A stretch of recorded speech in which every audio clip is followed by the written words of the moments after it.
Hello students. Last class में हमने 10th class में जो हमारा पॉलिटिकल साइंस चल रहा है उसमें चैप्टर 1 पावर शेयरिंग हमने किया था। आज की क्लास में पॉलिटिकल साइंस में चैप्टर 2 फेडरलिज्म, इस चैप्टर के ऊपर हम डिस्कस करेंगे। हमारे टॉपिक्स होंगे what is federalism and what makes India a federal country. इन दो टॉपिक्स के ऊपर इस क्लास में हम डिस्कस करेंगे।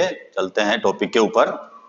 व्हाट इज फेडरलिज्म, संघवाद क्या है,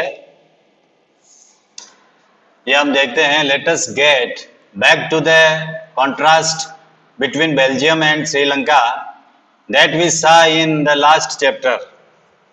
एक बार फिर लास्ट चैप्टर में दिए गए बेल्जियम और श्रीलंका के अंतर को हम याद करते हैं।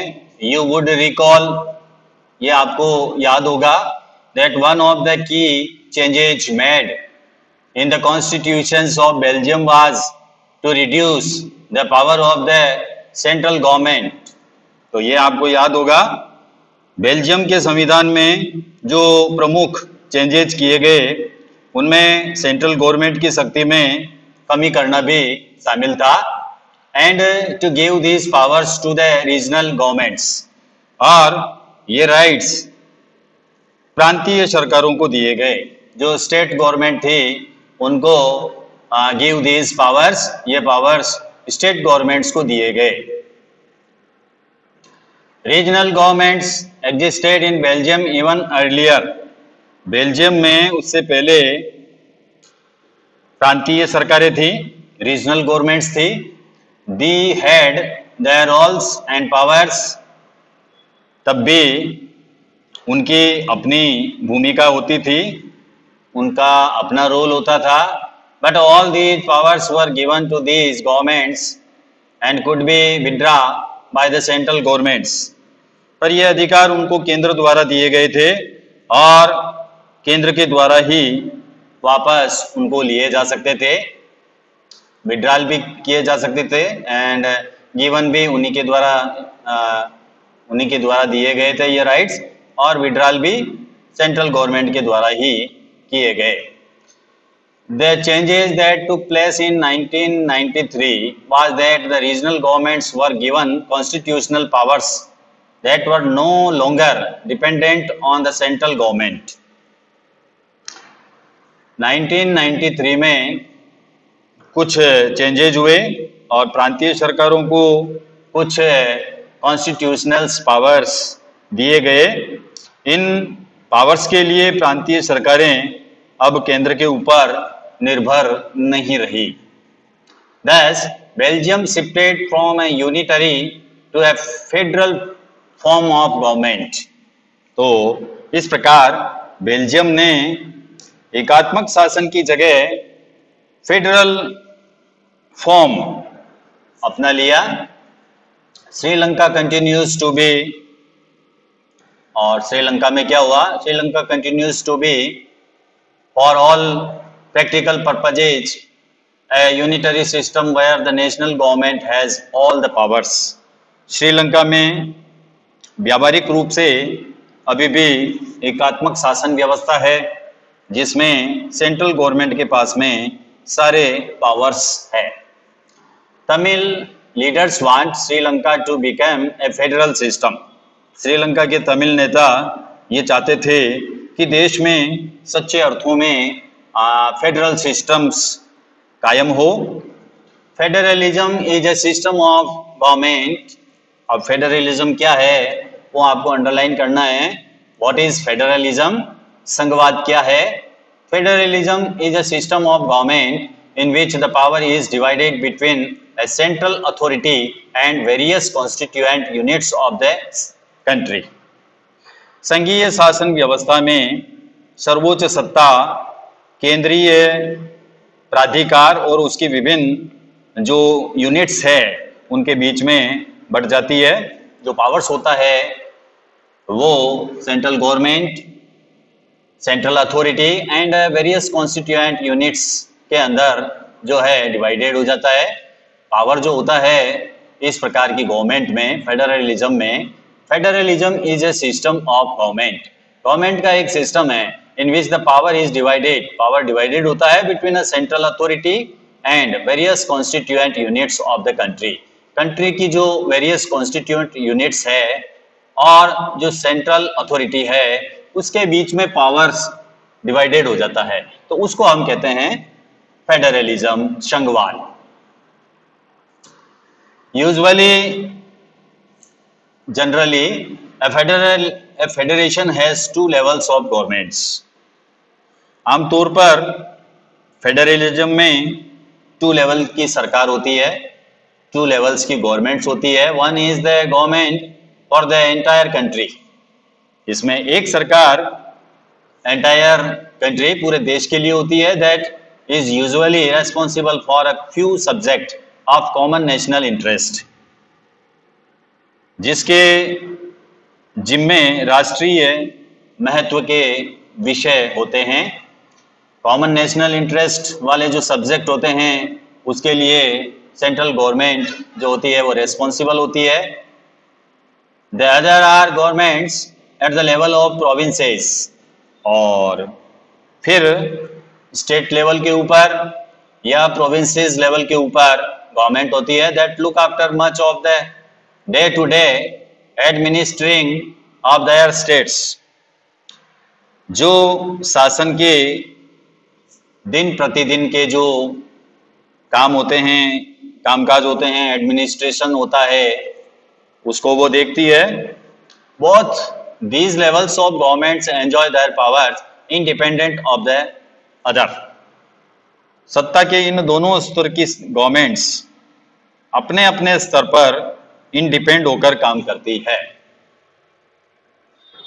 इन दिस सेंस, इस अर्थ में फेडरेशंस आर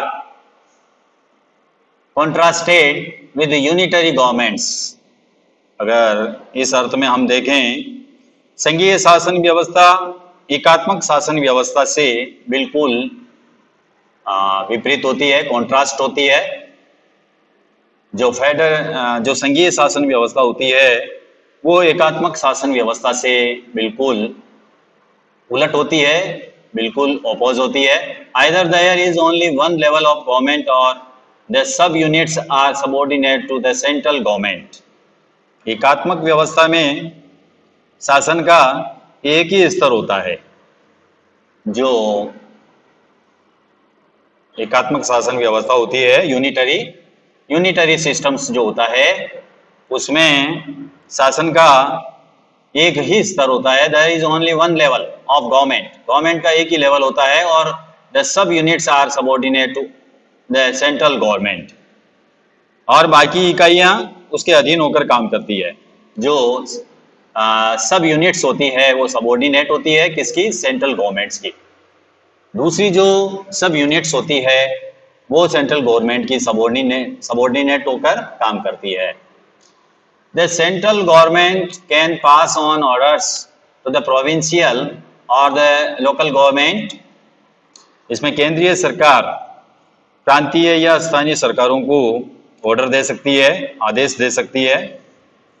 इसमें क्या होता है, इसमें जो सेंट्रल गवर्नमेंट होती है वो ऑर्डर्स पास कर सकती है, इसको प्रोविंशियल एंड लोकल गवर्नमेंट्स को। जो लोकल गवर्नमेंट्स होती है, जो प्रोविंशियल गवर्नमेंट्स होती है या स्टेट गवर्नमेंट होती है, उसको सेंट्रल गवर्नमेंट्स ऑर्डर कर सकती है। But in a federal system, लेकिन संघीय व्यवस्था में क्या होता है, the central government can not order the state government to do something. लेकिन इस प्रकार की जो फेडरल गवर्नमेंट होती है उसमें राज्य सरकारों को कुछ खास करने का वो आदेश जारी नहीं कर सकती है। जो सेंट्रल गवर्नमेंट होती है कैन नॉट ऑर्डर नहीं कर सकती है द स्टेट गवर्नमेंट को ऑर्डर नहीं कर सकती है टू डू समथिंग, कुछ काम करने के लिए, कुछ खास काम करने का आदेश सेंट्रल गवर्नमेंट स्टेट गवर्नमेंट को नहीं कर सकती है। State government has power of its own for which it is not answerable to the central government। राज्य सरकार राज्य सरकारों के पास में अपनी शक्तियां होती है, अपने पावर्स होते हैं और इसके लिए वे केंद्रीय सरकारों को जवाबदेह नहीं होती है, रेस्पॉन्सिबल नहीं होती है उनके प्रति। यानी जो स्टेट गवर्नमेंट्स होती है वो उनके ऑन्स पावर्स होते हैं और वो आंसरेबल नहीं होती है सेंट्रल गवर्नमेंट के। सेंट्रल गवर्नमेंट के प्रति वो जवाबदेह नहीं होती है। Both these governments are separately answerable to the people. ये दोनों ही सरकारें अपने अपने स्तर पर लोगों को जवाबदेह होती है, लोगों के प्रति रेस्पॉन्सिबल होती है।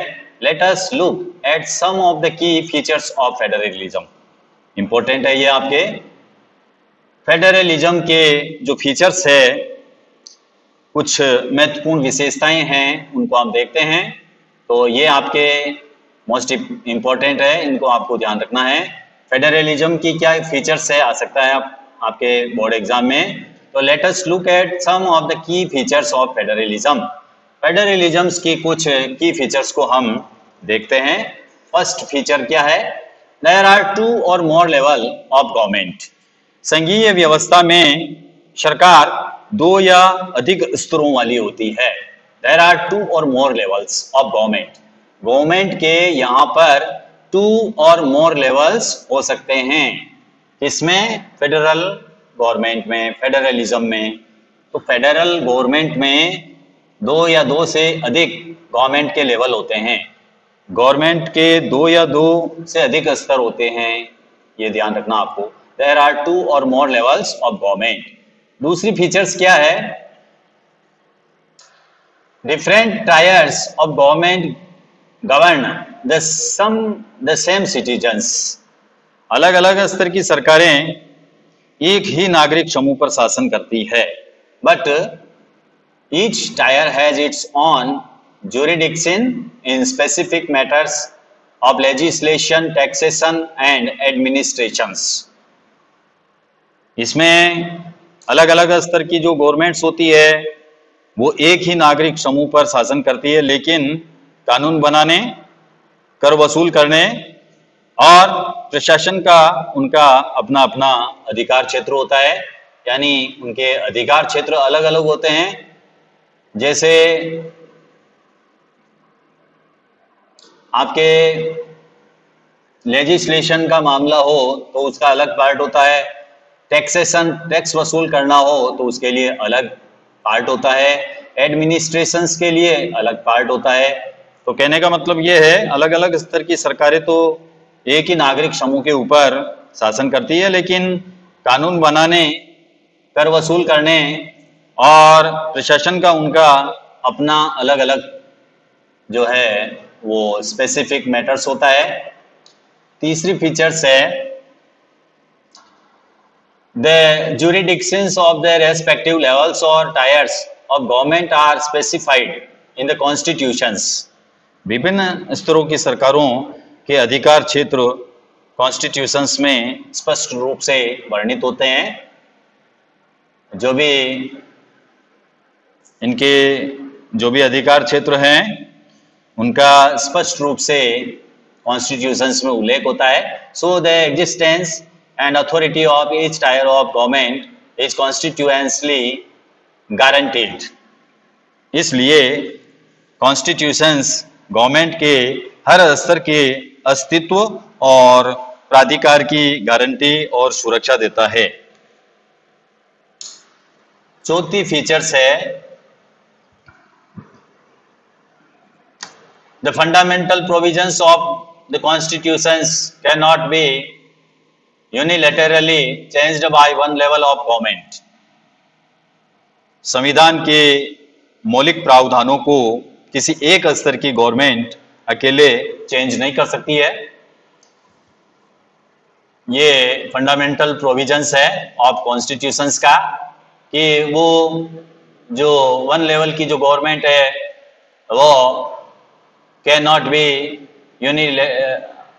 यूनिलेटरली चेंजेस, वो एक तरफा इसमें बदलाव नहीं कर सकती है। जो फंडामेंटल प्रोविजंस है कॉन्स्टिट्यूशंस के, उसमें वन लेवल की गवर्नमेंट्स जो है उसमें चेंज नहीं कर सकती है। Such change require the consent of both the level of government। ऐसे बदलाव दोनों स्तर की सरकारों की सहमति से हो सकते हैं। नेक्स्ट फीचर्स है courts have the power to interpret the constitutions. अदालतों को कॉन्स्टिट्यूशंस और the powers of different levels of government, विभिन्न स्तर की जो सरकारें हैं उनके अधिकारों की व्याख्या करने का अधिकार है। किसको है? कोर्ट्स को। Courts have the power to interpret the constitutions. Interpret करने का जो पावर है वो कोर्ट के पास में है। कॉन्स्टिट्यूशंस या डिफरेंट लेवल्स ऑफ गवर्नमेंट, उनके जो पावर्स है और जो कॉन्स्टिट्यूशंस है उनका इंटरप्रेट करने का जो पावर है वो कोर्ट्स के पास है। यानी कहने का मतलब अदालतों को संविधान और विभिन्न स्तर की सरकारों के अधिकारों की व्याख्या करने का अधिकार है, इंटरप्रेट करने का अधिकार है। The highest court act as an umpire if disputes arise between different levels of government in the exercise of their respective powers। विभिन्न स्तर की सरकारों के बीच अधिकारों के विवाद की स्थिति में सर्वोच्च न्यायालय जो है वो निर्णायक भूमिका निभा सकता है।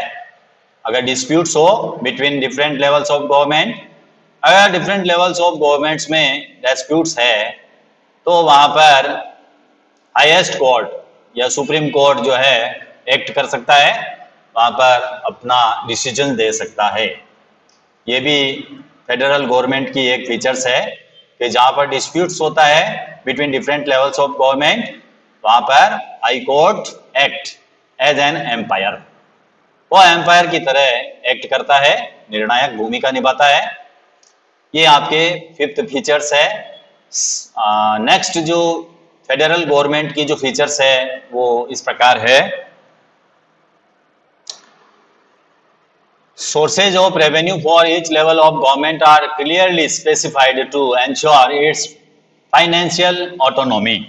वित्तीय या फाइनेंशियल ऑटोनॉमी निश्चित करने के लिए विभिन्न स्तर की सरकारों के लिए राजस्व के अलग अलग सोर्सेज होते हैं। Sources of revenue for each level of government, each level of government के लिए जो सोर्सेज होते हैं रेवेन्यू के वो डिफरेंट होते हैं, वो निर्धारित होते हैं। ये भी एक इसकी फीचर है। नेक्स्ट जो लास्ट फीचर है फेडरल गवर्नमेंट की वो हम देखते हैं। The federal system thus has dual objectives। इस प्रकार फेडरल सिस्टम्स के दोहरे उद्देश्य है, ड्यूल ऑब्जेक्टिव्स है। To safeguard and promote unity of the country, देश की एकता की सुरक्षा करना और उसे बढ़ाना, प्रमोट करना। एक तो to safeguard and promote unity of the country, जो कंट्री की यूनिटी है उसको प्रमोट करना, सेफगार्ड करना, ये इसका ऑब्जेक्टिव है। While at the same time accommodate regional diversity, और इसके अलावा क्षेत्रीय विविधताओं का पूरा सम्मान करना भी इसका काम है फेडरल गवर्नमेंट का। फेडरल गवर्नमेंट का क्या काम है? एक तो है safeguard and promote unity of the country, country की यूनिटी को प्रमोट करना, सेफगार्ड करना, और दूसरा while at the same time accommodate regional diversity, जो रीजनल डाइवर्सिटी है, क्षेत्रीय विविधताएं हैं, उनका पूरा सम्मान करना। देयरफॉर, इसलिए two aspects are crucial for the institutions and practice of federalism। इस कारण संघीय व्यवस्था के गठन और कामकाज के लिए दो चीजें सबसे महत्वपूर्ण है।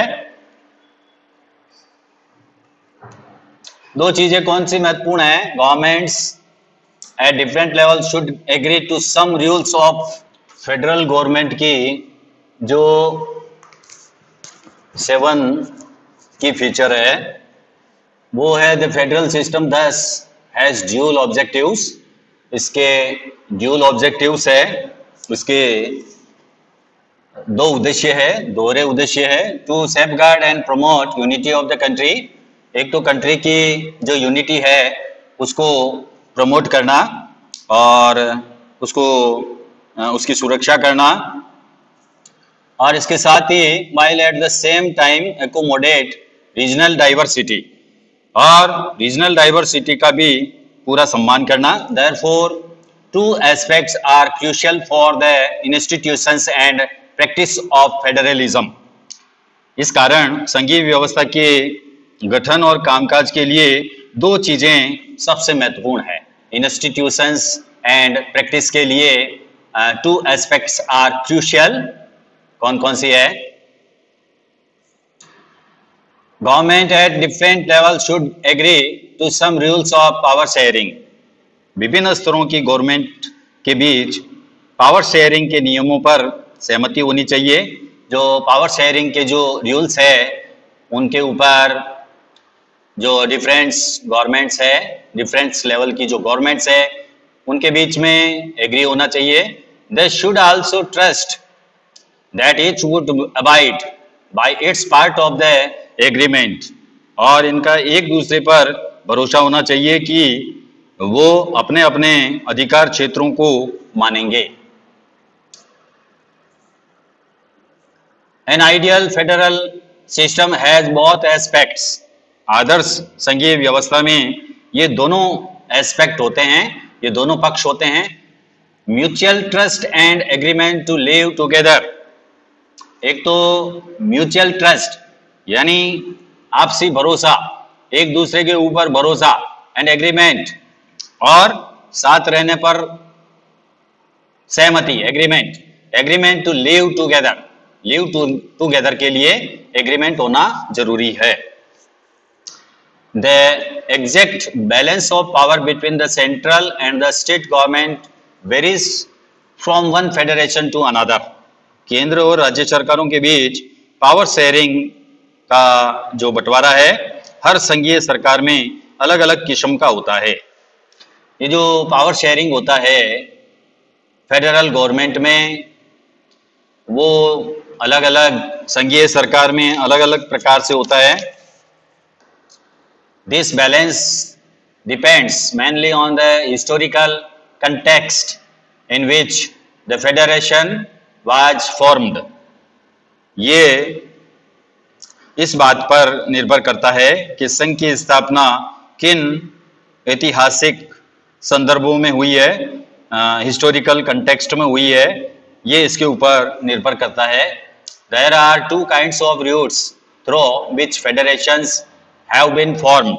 संघीय शासन व्यवस्थाएं जनरली दो तरीकों से गठित होती है, फॉर्म होती है। The first route involve independent states coming together on their own to form a bigger unit. पहला तरीका दो या दो से अधिक स्वतंत्र जो स्टेट्स है, इंडिपेंडेंट स्टेट्स है, उनको साथ लाकर एक बड़ी इकाई बनाना। The first route involve independent states coming together on their own to form a bigger units. यानी जो इंडिपेंडेंट स्टेट्स है उनको कमिंग टुगेदर साथ लाकर एक बिगर यूनिट को फॉर्म करना, एक बड़ी इकाई बनाना। सो दैट बाय पुलिंग सॉवेरेंटी, इसमें दोनों स्वतंत्र राष्ट्र अपनी सॉवेरेंटी को साथ करते हैं। And retaining identity they can increase their security, अपनी अलग अलग पहचान को भी बनाए रखते हैं और अपनी सुरक्षा बढ़ाने का जो रास्ता है, अपनी पहचान, सुरक्षा, खुशहाली बढ़ाने का रास्ता भी वो अपनाते हैं। This type of coming together federations include the USA. तो साथ आकर संघ बनाने के जो उदाहरण है कमिंग टुगेदर फेडरेशंस, इसका नाम है, इस गवर्नमेंट का नाम है this type of coming together federations, यानी साथ आकर संघ बनाना। साथ आकर संघ बनाने के जो उदाहरण है इंक्लूड है द यूएसए, संयुक्त राज्य America, Switzerland and Australia. Switzerland, Australia, संयुक्त राज्य अमेरिका, यहां पर इस प्रकार का रास्ता अपनाया गया है, साथ आकर संघ बनाना। In the first category of federations, all the constituent states usually have equal power. इस तरह की संघीय व्यवस्था वाले कंट्रीज में आमतौर पर प्रांतों को समान अधिकार दिया जाता है। States usually have equal power and are strong vis-a-vis the federal government, और वो केंद्र के बजाय ज्यादा ताकतवर होते हैं, स्ट्रांग होते हैं। The second route is where a large country decides to divide its power between the constituent states and the national government. संघीय शासन व्यवस्था के फॉर्म का दूसरा जो वे है वो है बड़े देश के द्वारा अपनी आंतरिक विविधता को ध्यान में रखते हुए राज्यों का गठन करना। जो डाइवर्सिटी है उनको ध्यान में रखते हुए जो है उनको साथ में लाना, राज्यों का form banana. The second route is where a large country decides to divide its power between the constituent states and the national government. ये दूसरा तरीका है देश के द्वारा अपनी विविधता को ध्यान में रखते हुए राज्यों को गठित करना और फिर स्टेट और नेशन गवर्नमेंट के बीच में पावर शेयरिंग कर देना, सत्ता का बंटवारा कर देना। India, Spain and Belgium are example of this kind of holding together federations. तो भारत, बेल्जियम और स्पेन इसके उदाहरण हैं। होल्डिंग टुगेदर फेडरेशंस के उदाहरण हैं। In this second category, the central government tends to be more powerful vis-a-vis the states. इस दूसरी श्रेणी वाली व्यवस्था में स्टेट्स के बजाय जो सेंट्रल गवर्नमेंट होती है उसके पास में ज्यादा पावर होती है। Very often different constituent units of the federations have unequal powers. विशेष स्थिति में किसी किसी प्रांत को विशेष अधिकार भी दिए जाते हैं। Some units are granted special powers. कभी कभी जो है जो प्रोविंसेस होती है, जो स्टेट्स होते हैं, उनको स्पेशल पावर भी दिए जाते हैं। Thank you, have a nice day.